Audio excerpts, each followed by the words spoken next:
Gizele പോയപ്പോൾ എനിക്ക് വിഷമം ഉണ്ടായിരുന്നു. ഞാൻ ഏറ്റവും കൂടുതൽ അതിൽ ഒരു ലേഡി ഇഷ്ടപ്പെട്ടത് ജിസേലിനായിരുന്നു. ജിസേൽ പോയപ്പോഴത്തേക്കും എന്തുകൊണ്ടാന്ന് പറഞ്ഞാൽ അതും ഈ അനീഷിന്റെ കാര്യം പറഞ്ഞ കണക്ക് ജിസേലിന് ഒരു സ്റ്റാൻഡേർഡ് ഉണ്ട്. അനിമോൾ അത്ര ഒരു ഇത് ആവണ്ട ഷോ അല്ലേ, ഷോയിലൊക്കെ അത് പറയുന്നത് തന്നെ സത്യം പറഞ്ഞാൽ മോശം. പുറത്ത് ജീവിക്കുന്നവരാകുമ്പോൾ അതിൻ്റെതായ സോഷ്യലായിട്ട് എല്ലാവരുടെ ഇടപെടും. അതിൽ മറ്റൊന്നും ഉണ്ടാവാൻ സാധ്യതയില്ല. അവർക്ക് അനീഷിനാണ് ഇഷ്ടം. ഷാനവാസ് എൻ്റെ ഒരു പ്രൊഡിക്ഷൻ വെച്ച് അനീഷും ഷാനവാസും ആയിരിക്കും വരുന്നത്. ജിസേൽ പോയത്, അഭിലാഷ് ഒനിയിൽ പോയത്, അവർക്കൊക്കെ ഒരു സൗഹൃദം ഉണ്ടായിരുന്നില്ല. അതിൻ്റെ അകത്ത് പോയ ഒരു സങ്കടം തോന്നുമായിരുന്നു. ജിസേലും അതുപോലായിരുന്നു, ഒരിക്കലും വിചാരിച്ചില്ല ജിസേൽ പോകുന്നൊരു സംഭവം. അതിൽ ഭയങ്കര ഇത് തന്നെ, ആ ക്യാപ്റ്റൻസി പോലും കൊള്ളത്തില്ല. പക്ഷെ അതിലെ ഇഷ്ടമുള്ളവരുണ്ട്, പെൺപുലി എന്നാണ് ചിലർ പറയുന്നത്. അനീഷിനെ അങ്ങ് പലതവണ അങ്ങ് ബുദ്ധിമുട്ടിച്ച് അങ്ങ് എന്തോ ഒരു താഴെക്കടയിലുള്ള ഒരാളിനെ അങ്ങ് ഇട്ട് ചവിട്ടിത്തേക്ക് നടക്കത്ത ഒരു പറച്ചിലാണ്. കുറച്ചുകൂടെ ഇതുണ്ട്. ഏഷ്യാനെറ്റ് പറഞ്ഞത് ലാലേട്ടൻ നിങ്ങളുടെ അടുത്ത് ചോദിക്കുന്നതിന് നിങ്ങൾ മറുപടി കൊടുത്താൽ ലാലേട്ടൻ ഭയങ്കര ഇഷ്ടമാണ്, പിന്നെയും ചോദിക്കുമെന്ന് പറഞ്ഞു. അല്ല ഇപ്പോൾ ലാലേട്ടൻ നമ്മുടെ അടുത്ത് ചോദിക്കുന്നു സുഖമാണോ? ആ സുഖമാണ്, എൻ്റെ മോനൊരു ചാൻസ് കൊടുക്കണം, അവന് സിനിമയിലൊക്കെ അഭിനയിക്കാൻ. അങ്ങനെ പറഞ്ഞാൽ കുളമായി, അപ്പോഴേ പോയി. അല്ല അവിടെ ചെന്നപ്പോൾ ചോദിച്ചതാ ഷോയിൽ 2 വാക്ക് പറയാൻ പറ്റുമോ എന്ന് ചോദിച്ചു.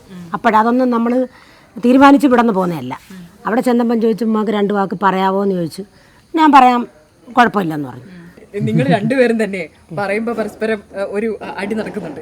അടി നടക്കുന്നുണ്ട്, സംസാരിക്കാൻ സമ്മതിക്കുന്നില്ല.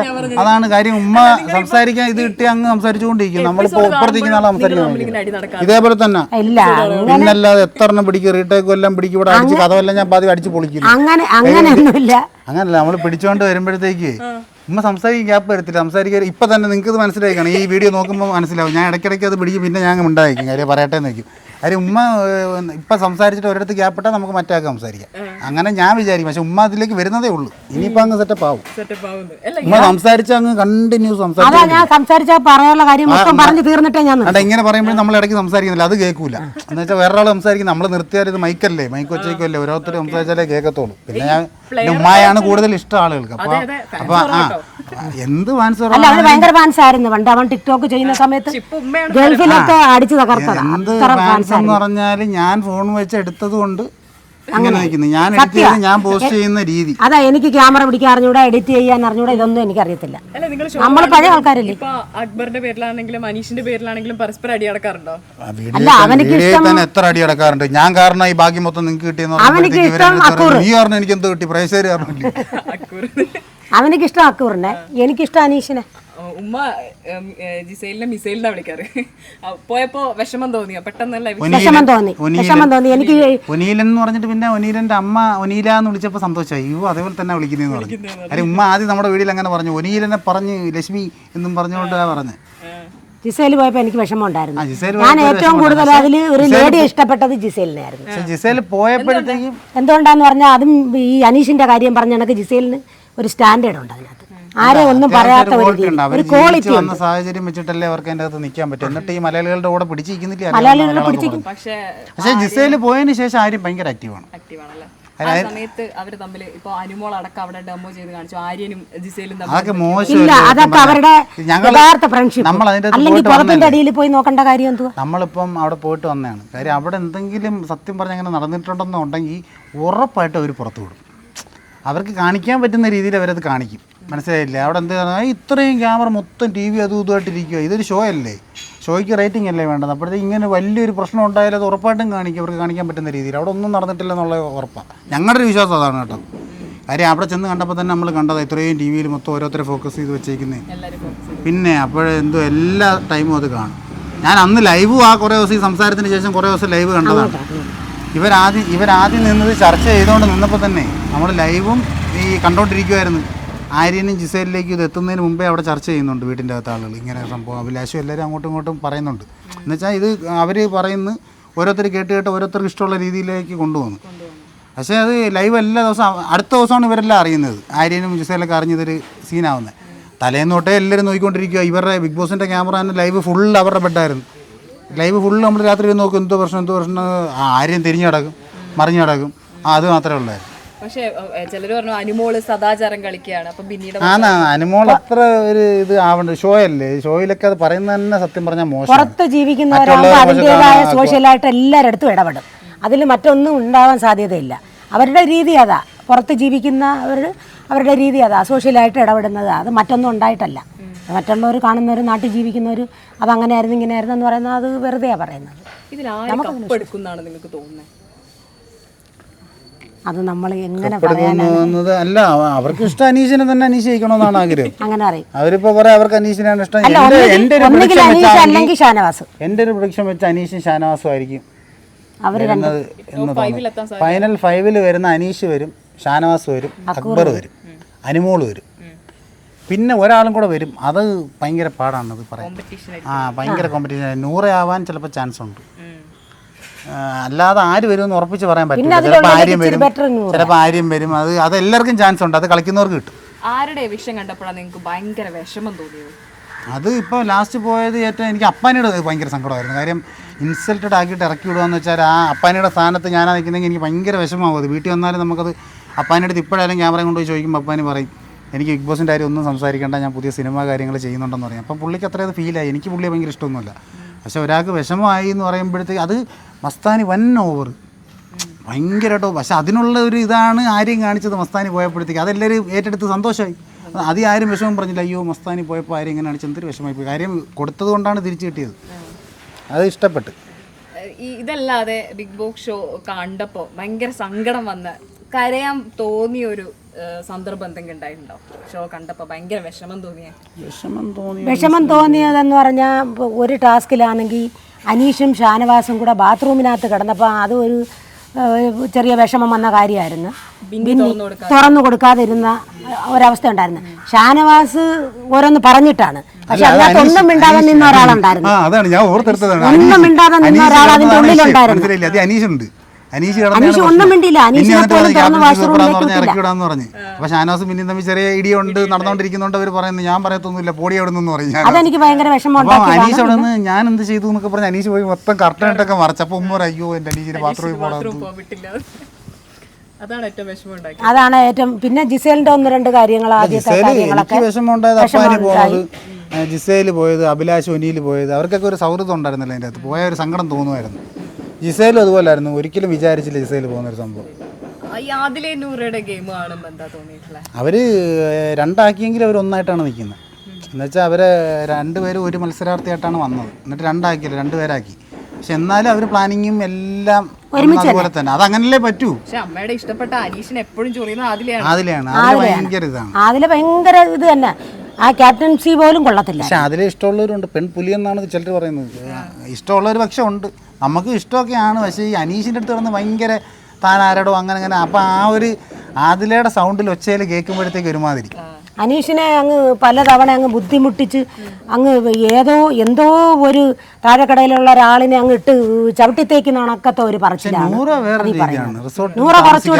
കുറച്ചുകൂടെ ഇതുണ്ട്. ഒരു റിസോർട്ടിൽ താമസിക്കാൻ വന്നൊരു സെറ്റപ്പാണ് നൂറ്. അല്ല അങ്ങനല്ല, ഭയങ്കര ഗെയിം പ്ലാൻ ഒന്നും ഇല്ല പുള്ളിക്ക്. ആരെങ്കിലും പറയുന്നത് കേട്ടോണ്ടിരിക്കുന്നു, എടുക്കുന്നു, അങ്ങനെയുള്ളൂ. നെവിൻ വേറൊരു ലോകത്താണ്. നെവിൻ അവിടെ പോയിട്ട് ശരീരം നന്നായത് നെവിൻ മാത്രമേ ഉള്ളൂ. അതെ, വെറുതെ തീറ്റ. അതല്ല വേറെ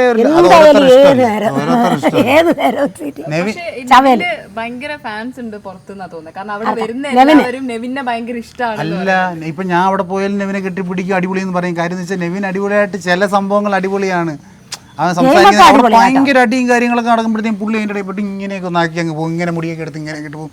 ഭയങ്കര അടി കിടക്കുന്ന അനീഷ് ഷാനവാസും കൂടെ അപ്പുറത്ത്. അപ്പം പുള്ളി ക്യാമറ നോക്കിയിട്ട് നേരെ നടന്നു വരുന്നു, തിരിച്ച് കടന്നു വരുന്നു. അതൊക്കെ കാണുമ്പോൾ ഒരു നെവിന് ഇഷ്ടമുള്ള ഇഷ്ടം പോലെ പേരുണ്ട്.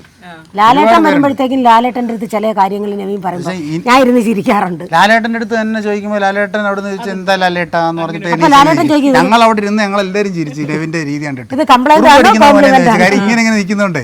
നെവിൻ ഇങ്ങനെ ആടി നിൽക്കുന്നതുകൊണ്ട് ചോദിച്ചു. പക്ഷെ ഇനിയിപ്പോൾ ടൈറ്റ് ആവും. കാര്യം ഇനിയിപ്പോൾ മത്സരം തീരാറായില്ലേ. അപ്പോൾ പിന്നെ നമ്മളിപ്പോൾ അവർ കയറുമെന്ന് പറയാൻ പറ്റത്തില്ല. എന്തും സംഭവിക്കാം. ആര് പോകുമെന്നോ ആര് ജയിക്കുമെന്നൊന്നും പറയാൻ പറ്റത്തില്ല. ഇപ്പൊ നിങ്ങൾ ഇങ്ങനെ റിവ്യൂ ഒക്കെ ചെയ്യുന്ന ആളുകൾ കൂടിയാണല്ലോ. ഇപ്പോ ചില ആളുകൾ ഈ ബിഗ് ബോസിലെ ചില കാര്യങ്ങൾ പുറത്ത് ലീക്ക് ചെയ്യാറുണ്ട്. അങ്ങനെ മോശമാണ്. സത്യം പറഞ്ഞാൽ അത് മോശമല്ലേ. ഇതൊരു ഷോയല്ലേ. ഷോയാണെന്ന് മനസ്സിലാക്കിയാണല്ലോ എല്ലാവരും കാണുന്നത്. അപ്പോൾ മുമ്പേ ആണ്ട് ബിന്നി പോയി എന്നും പറഞ്ഞ് എല്ലാവരും തലേന്ന് തൊട്ടേ ഇങ്ങനെ പറഞ്ഞുകൊണ്ടിരിക്കുകയാണ്.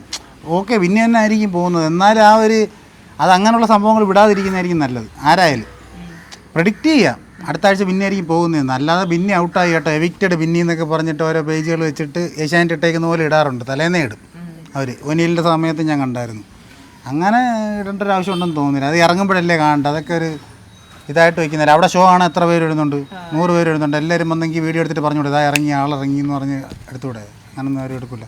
അതിലേറ്റവും ഫേക്കാണെന്ന് തോന്നിയിട്ടുള്ളത് ആരാ? രണ്ടുപേർക്കും അറിയാം. ഇപ്പോൾ ഫേക്ക് ആയിട്ടും ഉണ്ട്. എന്നാലും വന്നതിലാണെങ്കിലും പോയാലും അങ്ങനെ ഫേക്കാണെന്ന് തോന്നുന്നു. വന്നതിലും പോയതിലും എനിക്ക് ഫേക്കായിട്ട് അങ്ങനെ തോന്നുന്ന ആരുമില്ല. എല്ലാവരും അങ്ങനെ ആരുമില്ല. ഒറിജിനൽ ചാടി ഇപ്പൊ എല്ലാവരുടെയും ചാട്ടം കൂടുതലുള്ളവരുണ്ടെന്നല്ല. ആദ്യമൊക്കെ വന്നപ്പോഴത്തേക്ക് എല്ലാവരും ഓരോ രീതിയാണെങ്കിൽ ഇപ്പൊ എല്ലാവരും ഒറിജിനലായിട്ടാണ്. ഇയാള് കുറച്ച് ഓവറാണോ എന്ന് തോന്നി. ഓവർ ഷാനവാസ് ആയിരുന്നു, അതെന്ത് പറയാൻ, ഫേക്ക് എന്നല്ല പുള്ളി. അതല്ലേ ഞാൻ പറഞ്ഞ, വീട്ടുകാർ വന്നിട്ട്, അതാ ഞാൻ നേരത്തെ പറഞ്ഞ, വീട്ടുകാർ വന്നിട്ട് പോയതിനു ശേഷം ഒരു ഭാവ വ്യത്യാസം. ചെറിയ മാസം എന്ന് പറഞ്ഞാൽ പുള്ളി ഇത് മീശ വിരിക്കുന്നതായിരിക്കും, ഇങ്ങനെ നെഞ്ച് വിരിച്ചെടുക്കുന്ന പൊടി എവിടുന്നൊക്കെ പറയുന്നതായിരിക്കും രസമൊന്നുമായിരിക്കും. ആളുകൾ എങ്ങനെ എടുക്കും നമ്മൾ പുറത്ത് നിൽക്കുമ്പോൾ ഞാനായാലും ഇപ്പോൾ ആരായാലും ഇപ്പോൾ അതിൻ്റെ അകത്ത് നിൽക്കുമ്പോൾ നമുക്ക് അറിയത്തില്ല, ഒന്നും ഒരു ബന്ധമില്ലല്ലോ. വരുന്നവർ തരുന്നൊരു ചെറിയ ക്ലൂയിലൂടെയാണ് നമുക്കിത് മനസ്സിലാവുന്നത്, നെഗറ്റീവാണോ പോസിറ്റീവാണോ എന്നൊക്കെ. അപ്പോൾ അങ്ങനെ പുള്ളി ഇച്ചിരി ഷോ ആയിരുന്നു. അതിനുള്ളതാണ് ഈ ആഴ്ചയിൽ ലാലേട്ടൻ അത്രയും ഫയർ ചെയ്തത്. അതുകൊണ്ട് അതോടുകൂടി പുള്ളി നന്നായി എന്നാണ് എനിക്ക് തോന്നുന്നത്. എനിക്ക് ഷാനവാസിനെയും തോന്നി, പിന്നെ ആതിര. എന്താ ആദിലനെ അങ്ങനെ തോന്നി? അത് പെരുമാറ്റങ്ങൾ അത്ര തുടക്കം മുതലേ എനിക്ക് അത്ര നല്ലതായിട്ട് തോന്നിയില്ല, ഓരോരുത്തരടുത്ത് പെരുമാറുന്ന രീതി. പക്ഷെ ബിഗ് ബോസ് ഒക്കെ വിളിച്ച് വഴക്ക് പറയുന്നുണ്ടെങ്കിൽ അതൊന്നും എനിക്ക് അത്ര വഴക്ക് പറയുമെങ്കിൽ ഞാൻ ചുമ്മാ പറഞ്ഞാണ് ബിഗ് ബോസ്, ഞാൻ സ്നേഹത്തിന്റെ പുറത്ത് അങ്ങനെ പറഞ്ഞെന്ന് പറഞ്ഞ് ചിരിച്ചതങ്ങ് മാറ്റും. ക്യാപ്റ്റനായിട്ട് നിന്നപ്പോൾ തന്നെ യാതൊരു ഉത്തരവാദിത്വം ഇല്ല. ഒരു കാര്യങ്ങൾ നോക്കുമ്പോഴത്തേക്ക് എന്തെങ്കിലും ഒരു ഉത്തരവാദിത്വം അങ്ങനെയൊന്നുമില്ല. നിങ്ങൾ രണ്ടുപേരും ഇങ്ങനെ ബിഗ് ബോസിനെ കുറിച്ചൊരു റിവ്യൂ ചെയ്യാം എന്ന് തീരുമാനമെടുത്തത് എന്തുകൊണ്ടായിരുന്നു? ഞാൻ റീൽസ് പണ്ടേ ചെയ്യുന്നതെന്ന് പറഞ്ഞല്ലോ, ടിക്ടോക്ക് മുതലേ ചെയ്യും. ഞാൻ ടിക്ടോക്ക് ബാൻ ചെയ്തു. അങ്ങനെ വന്ന സമയത്ത് ഞങ്ങൾ റീൽസ് തുടങ്ങി. റീൽസ് ചെയ്തുകൊണ്ടിരുന്നപ്പോഴത്തേക്ക് എൻ്റെ കൂടെ കുഞ്ഞുമ്മാടെ മോൻ നൗഫൽ, ഞാനും അവനും കൂടാണ് ചെയ്യുന്നത്. അങ്ങനെ ഈ നാട്ടിലുള്ള അഞ്ചലുള്ള ബൈജൂക്ക എന്ന് പറയുന്നൊരു ക്യാരക്ടറുണ്ട്, ഇവിടുത്തെ കുട്ടങ്കര ഷാജി, ബാഷ ഉണ്ണി ആയിരിക്കുന്നു. അങ്ങനെ ഞങ്ങൾ കുറേ പേര് കൂടെയാണ് വീഡിയോ ചെയ്യുന്നത്. അപ്പോൾ ഇങ്ങനെ ചെയ്തുകൊണ്ടിരുന്നപ്പോഴത്തേക്ക് ഇടയ്ക്ക് കൂടുതൽ നൗഫലാണ് കാണുന്നത്, ഞാൻ നൗഫലും കൂടെ കൂടുതൽ കാണുന്നത്. അപ്പം പുള്ളി ഇല്ലാതെ വന്നൊരു 3-4 ദിവസം എനിക്ക് വീഡിയോ ചെയ്യാൻ ഓപ്ഷൻ ഇല്ലായിരുന്നു. അപ്പോഴത്തേക്കും ഞാനാണെങ്കിൽ ഒരു ദിവസം ഉമ്മടുത്ത് വന്നപ്പോഴേ ഉമ്മയെ അനീഷാരാധിക എന്നൊക്കെയുള്ള സംഭവം പറയുന്നത്. അപ്പം ഞാൻ ഈ ഫസ്റ്റിലെ കഥ തുറന്നു വന്ന് വെറുതെ കഥ തുറന്ന്, അതായിരുന്നു നമ്മുടെ ആദ്യം വീഡിയോ. അങ്ങനെ കയറി ഒന്ന് ചെയ്യുന്നു, ആ വീഡിയോ റീച്ച് ആവുന്നു. 3ാമത്തെ വീഡിയോ ആണ് ഈ 5 മില്യൺ അടിക്കുന്നത്. അപ്പോൾ നമുക്ക് പിന്നെ അത് വിടാൻ തോന്നത്തില്ലല്ലോ, കണ്ടിന്യൂ ചെയ്യും.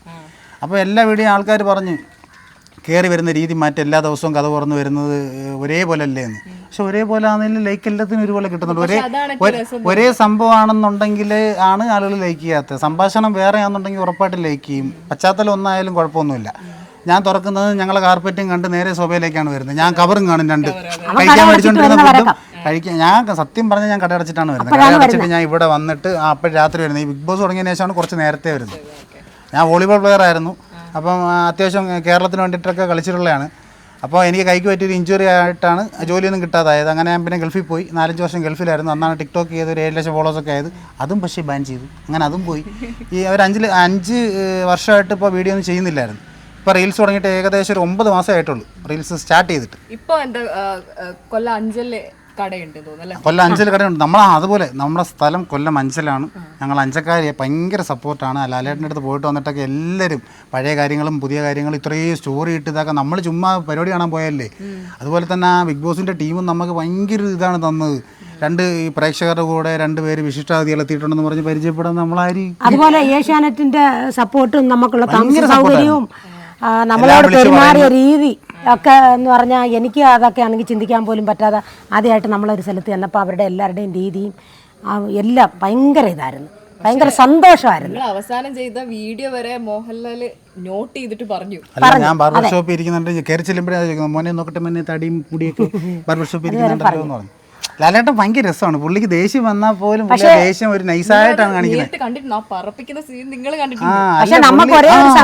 ഷാനവാസൊക്കെ അടുത്ത പറഞ്ഞൊക്കെ കേട്ട് കുറച്ചു നേരം കേട്ടുകൊണ്ടിരുന്നപ്പോഴത്തേക്ക് ഞാൻ ഇങ്ങനെ വെച്ചു എന്ത് ലാലേട്ടൻ. അപ്പോൾ അത് തന്നെ കാര്യം. ആദ്യം ചെന്ന് ക്യാരവാനിൽ കയറിയപ്പോഴത്തേക്ക് ഞാൻ നോക്കുന്ന ലാലേട്ടൻ തന്നെ അല്ലേ ഇത്. കാര്യം പുള്ളിക്ക് ഭയങ്കര തേജസ്സാണ്. പുള്ളി ഇങ്ങനെ പിടിച്ചിരിക്കുന്നതിൻ്റെ കാര്യം എന്ന് വെച്ചാൽ പുള്ളിയുടെ മുഖത്ത് മേക്കപ്പിൻ്റെ ഒന്നും ഇല്ല കേട്ടോ. മേക്കപ്പൊക്കെ ഇടുന്നതിന് പരിധി ഉണ്ടല്ലോ. എൻ്റെ എൻഗേജ്മെൻറ്റിന് ഞാൻ മേക്കപ്പ് ഇട്ടാൽ പോയത്. പക്ഷേ അത് പുള്ളിയുടെ മുഖത്ത് പ്രകാശമുണ്ട്. ഈ പണ്ട് ഞങ്ങൾ പള്ളിയിലൊക്കെ പോകുമ്പോൾ ചില ഉസ്താക്കന്മാരെ കാണുമ്പോഴത്തേക്കും പറയാം ആ ഉസ്താദിനൊരു തേജസ് ഉണ്ടെന്ന്. അതേപോലെ പുള്ളിയുടെ മുഖത്ത് ഒരു അമ്പിളിമാവൻ കത്തിയിരിക്കുന്നതൊക്കെ നമുക്കൊരു ഫീൽ ചെയ്യും. ഞാൻ ആദ്യം കയറി പുള്ളിയെ കണ്ടപ്പോൾ ഞാൻ ക്യാരവാനിൽ തിരിച്ചും ഇറങ്ങി. എന്നിട്ട് പറഞ്ഞു ഉമ്മ കയറുന്നു പറഞ്ഞു. അങ്ങനെയാണ് ഉമ്മ ആദ്യം വിട്ടു. ഇപ്പൊ ചിലർ പറയും ബിഗ് ബോസ് സ്ക്രിപ്റ്റഡ് ആണ്, ലാലേട്ടൻ ദേഷ്യം വരുന്നതൊക്കെ സ്ക്രിപ്റ്റഡ് നേരത്തെ ആക്കുന്നതാണ്. സത്യം പറഞ്ഞ അവിടെ പോയി കണ്ട കാര്യം വെച്ചിട്ട് ഞാൻ സത്യസന്ധമായിട്ട് പറയുവാണ്, ഇത് ഒരു കള്ളവുമില്ല. നമ്മൾ എപ്പിസോഡ് എങ്ങനെയാണ് കാണുന്നത് അതുപോലെയാണ് കാണുന്നത്. ആ പാവപ്പെട്ട എങ്ങനെ ഇത്രയും പറയുന്നതെന്നാണ്. ഞാനിത് ആദ്യം കണ്ടെടുത്തപ്പോൾ ഞാൻ വിചാരിച്ചിട്ടുണ്ട് ലാലേട്ടൻ വന്നിട്ടാണെങ്കിൽ ഒരു കാര്യം പറയും തെറ്റുന്നു, നാക്കെങ്കിലും നമ്മൾ പറയുമ്പോൾ തെറ്റൂല്ലേ, തെറ്റുമ്പോൾ ഒന്ന് റീടേക്ക് ഒന്നും കൂടെ ഇല്ല, സിനിമ സീരിയൽ പോലെ റീടേക്ക് എടുക്കുന്നു. ഇത് തെറ്റലൊന്നുമില്ല, പുള്ളി വരുക അങ്ങ് ഷോ അങ്ങ് നടത്തുക, 2 മണിക്കൂർ മൊത്തം ഇത് തന്നെ സംസാരിക്കുന്നത്, എല്ലാ കാര്യങ്ങളും. ദേഷ്യപ്പെടുന്നത് അവിടുന്ന് വരുന്ന റിപ്ലൈ അനുസരിച്ചല്ലേ ദേഷ്യപ്പെടാൻ പറ്റൂ. ഷാനവാസ്ക്ക പിന്നെയും നിക്ക് ഷാനവാസ് അവർ പറയട്ടെ എന്ന് പറയുമ്പോൾ പിന്നെ സംസാരിച്ചപ്പോൾ ലാലേട്ടൻ 2 മിനിറ്റായപ്പോൾ ദേഷ്യം വന്നു. ഞങ്ങളവിടെ ചെന്നപ്പോൾ ഏഷ്യാനെറ്റുകാർ ഒറ്റ കാര്യം നമ്മുടെ അടുത്ത് പറഞ്ഞോളൂ. ഓരോരുത്തർ പറഞ്ഞു പഠിപ്പിച്ചത് നമ്മുടെ അടുത്തൊന്നും ഒന്നും പറഞ്ഞിട്ടില്ല. കാര്യം അവർ നമ്മുടെ അടുത്ത് പറയുമോ, നമ്മുടെ അടുത്ത് പറഞ്ഞാൽ നമ്മൾ പുറത്തിറങ്ങിയിട്ട് ഇതൊക്കെ ഇതേപോലെ വന്നിരുന്ന് നമ്മൾ പറയത്തില്ല നമ്മുടെ അടുത്ത് ഇങ്ങനെ പറഞ്ഞെന്നൊക്കെ. ഏഷ്യാനെറ്റുകാർ പറഞ്ഞത് ലാലേട്ടൻ നിങ്ങളുടെ അടുത്ത് ചോദിക്കുന്നതിന് നിങ്ങൾ മറുപടി കൊടുത്താൽ ലാലേട്ടൻ ഭയങ്കര ഇഷ്ടമാണ്, പിന്നെയും ചോദിക്കുമെന്ന് പറഞ്ഞു. അല്ല ഇപ്പോൾ ലാലേട്ടൻ നമ്മുടെ അടുത്ത് ചോദിക്കുന്നു സുഖമാണോ, ആ സുഖമാണ്, എൻ്റെ മോൻ്റെ ഒരു ചാൻസ് കൊടുക്കണം, അവന് സിനിമയിലൊക്കെ അഭിനയിക്കാൻ, അങ്ങനെ പറഞ്ഞാൽ കുളമായി, അപ്പോഴേ പോയി അല്ല. മനസ്സിലായില്ലേ? ലാലേട്ടൻ ഒരു കാര്യം ചോദിക്കുമ്പോൾ നമ്മൾ അതിന് മാത്രം റിപ്ലൈ കൊടുത്താൽ പിന്നെയും ചോദിക്കും, അടുത്ത കാര്യം ചോദിക്കും. അല്ലാതെ നമ്മൾ കയറി വേറെ നമ്മുടെ കാര്യങ്ങൾ പറയുമല്ലോ. നമുക്കൊരു ചാൻസ് തരണം, എല്ലാവരും കൂടുതൽ പറയുന്നത് അതല്ലേ. ഉമ്മയുടെയും മനസ്സിൽ എൻ്റെയും മനസ്സിലൊക്കെ അതാണ്. പക്ഷേ നമ്മൾ ചോദിച്ചില്ല ഒരു ചാൻസ് തരുമോ എന്നുള്ള കാര്യം, എനിക്ക് അടുത്ത ബിഗ് ബോസിൽ പോകണം, ഒരു ചാൻസ് തരുമോ, ഒന്നും ചോദിച്ചില്ല ഞങ്ങൾ. കാര്യം പുള്ളി ചോദിച്ചത് അതിൻ്റെ വീടിൻ്റെ അകത്തുള്ളവരുടെ കാര്യങ്ങളായിരുന്നു. ഞങ്ങൾക്ക് അത് തിരിച്ചതായിരുന്നു പറയാനുള്ളത്. വേറെ ഒന്നും തന്നെ അവിടെ പറഞ്ഞില്ല. കാരവാനി കണ്ടപ്പോഴും ഞങ്ങൾ പറഞ്ഞില്ല ഒരു ചാൻസ് തരുമോ, ഒന്നും പറഞ്ഞില്ല. ബിഗ് ബോസിലെ ഒരു ചാൻസ് കിട്ടിയ രണ്ടാൾ പോകും. പിന്നെ എപ്പോൾ പോയെന്ന് ചോദിച്ചാൽ ഞാൻ ആദ്യത്തെ സീസൺ 1 മുതൽ 1 മുതൽ 7 വരെ ശ്രമിച്ച് ഈ 7 വർഷം ലാലേട്ടൻ ഞാൻ മെസ്സേജ് അയച്ചെന്ന് ലാലേട്ടൻ്റെ അടുത്ത് പറഞ്ഞ് അവിടെ ഒന്നും കാണിച്ചു. ഞാൻ പറഞ്ഞു ലാലേട്ടൻ 7 വർഷവും മെസ്സേജ് അയച്ചിട്ടുണ്ട്. കാര്യം നമ്മൾ അവിടെ ചെന്നിട്ടാണെന്നല്ലേ റിവ്യൂ മുഖേന ഉമ്മ മുഖേനയാണ് ഞാൻ അറിയുന്നത്. അപ്പം വിചാരിക്കാം ഇവന് പെട്ടെന്നൊരു ആഗ്രഹം തോന്നിയിട്ട് ഇപ്പോൾ ചോദിക്കുന്നില്ല. ഞാൻ ഏഷ്യാനെറ്റിനും ഈ മോഹൻലാലിനും ഒക്കെ അയച്ച മെസ്സേജുകളുണ്ട്. ഈ എനിക്കൊരു ചാൻസ് തരണേ, രജിസാറിൻ്റെ സീസണിൽ എൻ്റെ പൊന്നിൽ ലാലേട്ടാന്ന് പറഞ്ഞ് എസ് കണക്ക് ഞാൻ എഴുതി വിട്ടിട്ടുണ്ട്. നമുക്ക് കോണ്ടാക്ട് ഇല്ല, ആരുമായിട്ടും കോണ്ടാക്ട് ഇല്ല. ഇപ്പോഴാണെങ്കിൽ പറയാം, കുറച്ച് പേരൊക്കെ ഏഷ്യാനെറ്റിൽ നിന്ന് വിളിച്ചവരൊക്കെ കോണ്ടാക്ട് ഉണ്ടല്ലോ, ഒഡീഷനോ വല്ലതും ഉണ്ടെങ്കിൽ വിളിക്കുമെന്ന് പറയാനൊരിതുണ്ട്. അത് മാത്രമല്ല ആരെയും കൊണ്ട് കാണിച്ചുകൂടെ, നമ്മളിങ്ങനെ ബിഗ് ബോസിലേക്ക് ഗസ്റ്റായിട്ട് വിളിച്ച് ലാലേട്ടൻ നാണ്ട് വിളിച്ച് സംസാരിച്ചെന്ന് പറഞ്ഞു. അപ്പോൾ ഒരു വ്യത്യാസമുണ്ട്. നാട്ടിലായാലും ഭയങ്കര വ്യത്യാസമാണ്. നമ്മുടെ നാട്ടിലുള്ള എല്ലാവർക്കും ഭയങ്കര സന്തോഷമായി. കാര്യം കൊല്ലം 5 നമ്മുടെ സ്ഥലം ഭയങ്കരമായിട്ട് പറഞ്ഞല്ലോ. അതിൽ ഉമ്മ എണീച്ചിട്ട് ഷോയിലും പറഞ്ഞു, ഞങ്ങളുടെ വീഡിയോയിലും ഞാൻ പറയുന്നുണ്ട്. അവിടെ ചെന്നപ്പോൾ ചോദിച്ചതാ ഷോയിൽ 2 വാക്ക് പറയാൻ പറ്റുമോ എന്ന് ചോദിച്ചു. അപ്പോഴതൊന്നും നമ്മൾ തീരുമാനിച്ച് വിടന്ന് പോകുന്നതല്ല. അവിടെ ചെന്നപ്പം ചോദിച്ചു ഉമ്മക്ക് 2 വാക്ക് പറയാവോ എന്ന് ചോദിച്ചു.